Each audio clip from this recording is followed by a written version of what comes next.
아멘. 할렐루야. 이 시간 주님 앞에 나와 예배 드리는 분들과 영상으로 참여하시는 모든 분들 위해 하나님의 은혜와 평강이 함께 하시기를 주님의 이름으로 축원합니다. 오늘 말씀의 제목은 예수님의 좋은 일꾼입니다. 예수님의 좋은 일꾼입니다. 디모데전서 4장 1절에서 16절까지의 말씀은 크게 세 부분으로 나누어져 있습니다. 먼저 1절에서 5절까지의 말씀은 창조 질서를 감사함으로 받으라는 권면입니다. 8절에서 13절까지는 경건을 위해 자신을 연단하라는 권면입니다.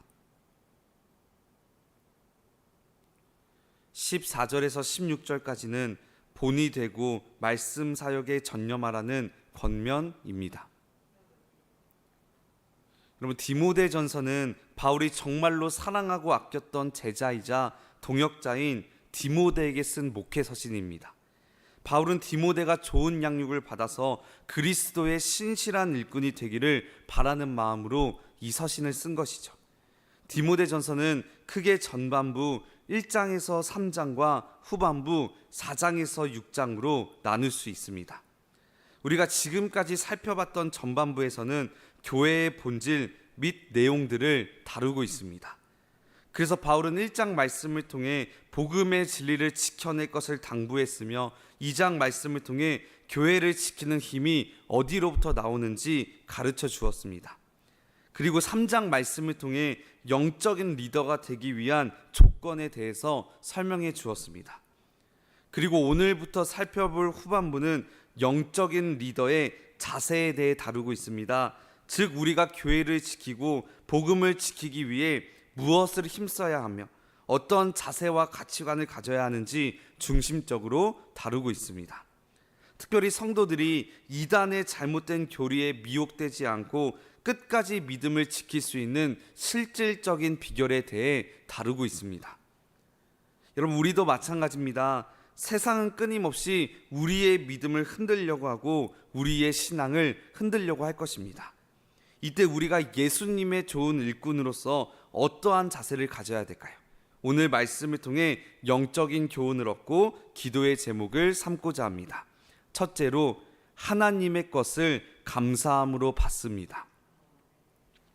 하나님의 것을 감사함으로 받습니다. 오늘 말씀을 보면 진리를 떠난 자들이 어떠한 잘못된 것들을 가르치는지 구체적으로 기록하고 있습니다. 대표적으로 3절 말씀을 보면 혼인을 금하고 먹는 것을 금하고 있습니다. 이러한 사상을 주장한 영지주의는 육적인 것이 다 악하다고 생각했기에 혼인과 음식을 금해야만 신령한 삶을 살 수 있다고 생각한 것입니다. 하지만 바울은 이러한 사상들이야말로 하나님의 뜻을 정면으로 거스르고 있는 이단 사상이라 주장합니다. 왜냐하면 결혼은 인간을 남녀로 창조하시고 한 몸으로 만드신 하나님의 뜻이며 음식 역시 하나님께서 주신 것으로 그것을 거부하는 것은 하나님을 거부하는 것이기 때문입니다. 그래서 바울은 말합니다. 3절에 하나님이 지으신 반이 믿는 자들과 진리를 아는 자들이 감사함으로 받을 것이니라. 4절에 하나님께서 지으신 모든 것이 선함에 감사함으로 받으면 버릴 것이 없나니. 하나님께서 창조하신 모든 것들을 감사함으로 받아야 되는 것입니다. 여기서 중요한 표현은 받아야 된다는 것입니다.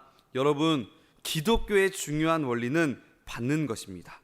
우리에게는 선한 것이 없기에 하나님의 은혜를 받는 것입니다. 하나님의 사랑을 받고요, 하나님의 축복을 받는 것입니다.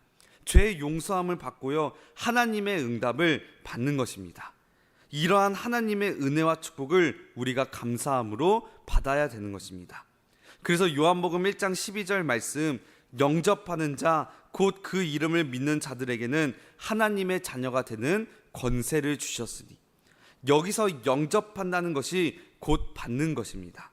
내 삶에 예수님을 온전히 받아들이면, 그래서 내가 내 삶의 주인이 아니라 오직 예수님만이 나의 삶의 주인이 된다면 하나님의 자녀가 되는 권세를 주신다는 것입니다. 그러니까 혼인도 하지 말고 음식도 먹지 말라는 이단 사상들의 말에 흔들리지 말라는 것입니다. 우리가 삶에서 누리는 모든 것은 하나님의 창조의 손길을 다한 것들이니 감사함으로 받아낸다면 우리는 더 크고 놀라운 축복을 누릴 수 있다는 것입니다. 사랑하는 여러분, 하나님은 여러분들에게 모든 것들을 주시기를 원하십니다. 아니, 이미 모든 것을 주셨습니다. 자신의 하나뿐인 아들까지 아낌없이 우리에게 주셨잖아요. 우리가 그 하나님의 은혜를 받고 죄사함을 받고 용서함을 받고 사랑을 받고 축복을 감사함으로 받아낼 때 우리는 오직 예수님으로 충만한 삶을 살아낼 수 있다는 것입니다. 그 사실 기억하시면서 하나님의 것을 오직 감사함으로 받아내는 저와 여러분이 되시기를 주님의 이름으로 간절히 축원합니다. 둘째로, 경건에 이르도록 자신을 연단합니다. 경건에 이르도록 자신을 연단합니다. 또한 바울은 디모데에게 경건의 훈련을 할 것을 강조하고 있습니다. 7절 말씀입니다. 망령되고 허탄한 신화를 버리고 경건에 이르도록 내 자신을 연단하라. 이 경건을 한마디로 하나님을 두려워하는 삶의 자세를 말합니다.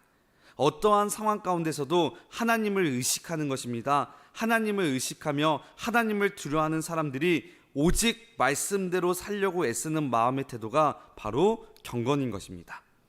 사무엘상 15장 말씀을 보면 사무엘이 왕으로 등극한 사울에게 조언해주는 내용이 나옵니다. 사무엘상 15장 1절 말씀입니다. 사무엘이 사울에게 이르되 여호와께서 나를 보내어 왕에게 기름을 부어 그의 백성 이스라엘 위에 왕으로 삼으셨은즉 이제 왕은 여호와의 말씀을 들으소서. 무엇을 권면하고 있습니까? 사울에게 정치하십시오, 백성들을 잘 다스리십시오, 이러한 말들을 한 것이 아니라 이제 왕은 여호와의 말씀을 들으소서. 이 나라의 진짜 왕은 하나님이시니 두려워하는 마음으로 하나님의 말씀을 듣고 그 말씀대로 살라고 애쓰라는 것입니다. 그러한 삶의 태도가 바로 경건인 것입니다. 그래서 8절 말씀에 육체의 연단은 약간의 유익이 있으나 경건은 범사에 유익하니 금생과 내생에 약속이 있느니라. 육체의 연단이란 말은 운동의 용어입니다. 육체의 건강을 위해서도 운동을 통해 건강해지듯이 우리의 영혼도 마찬가지라는 것입니다. 꾸준히 기도의 훈련, 말씀의 훈련, 사랑의 훈련, 경건의 훈련을 한다면 우리의 영혼 가운데 유익이 된다는 것입니다. 폴란드의 유명한 피아니스트 중 파데레프스키라는 사람이 있습니다. 이분은 피아노의 연주가로는 독보적인 존재였다고 합니다. 엄청난 실력가입니다. 그런데 이분이 평생을 하루에 6시간 이상씩 연습을 했다고 합니다.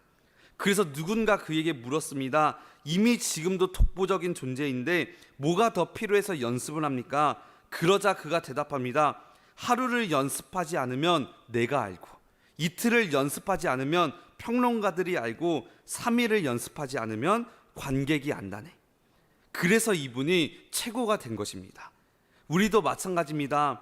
우리가 하루를 묵상 안 하면 내가 알게 될 것이고요, 이틀을 기도를 안 하면 주변에 있는 사람들이 알게 될 것이고요, 3일을 경건의 훈련을 안 하면 모든 사람이 알게 된다는 것입니다.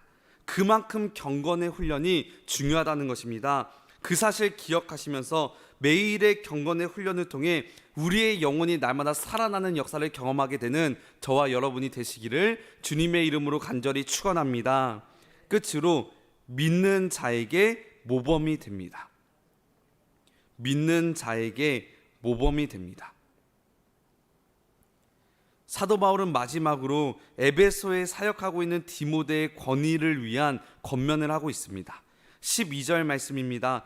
누구든지 내 연소함을 업신여기지 못하게 하고 오직 말과 행실과 사랑과 믿음과 정절에 있어서 믿는 자에게 본이 되어. 바울은 거칠고 험악한 에베소 교회의 사정을 너무나도 잘 알고 있었기에 그곳의 새로운 지도자였던 디모데에게 지도자로서의 권위를 갖출 것을 권면하고 있는 것입니다.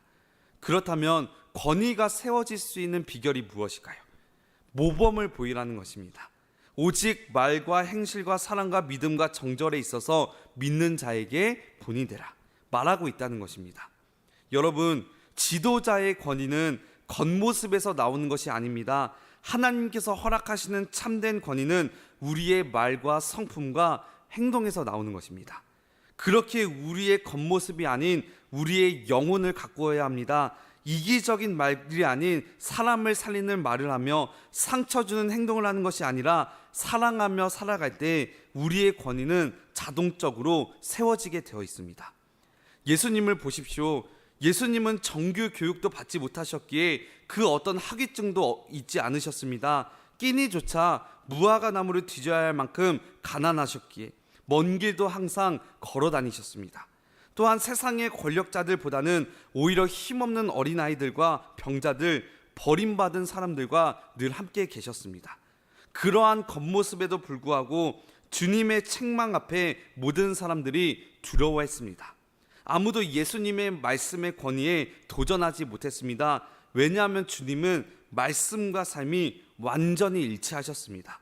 말씀대로 살아가셨습니다. 말과 행실과 사랑과 믿음과 정절에 있어 믿는 자들에게 본이 되셨습니다. 우리도 마찬가지입니다. 우리가 하나님의 신실한 믿음의 일꾼이 되기 위해서는 믿는 자에게 모범이 되는 삶을 살아내야 합니다. 믿음과 삶이 일치되는 삶을 살아야 합니다. 그때 하나님께서는 하나님의 나라를 위해서 우리들 사용해 주실 것입니다. 그 사실 기억하시면서 하나님의 것을 감사함으로 받으며 경건에 이르도록 자신을 연단하며 믿는 자에게 모범이 되는 삶을 살아내는, 그래서 예수님의 좋은 일꾼이 되는 저와 여러분이 되시기를 주님의 이름으로 간절히 축원합니다. 기도하시겠습니다.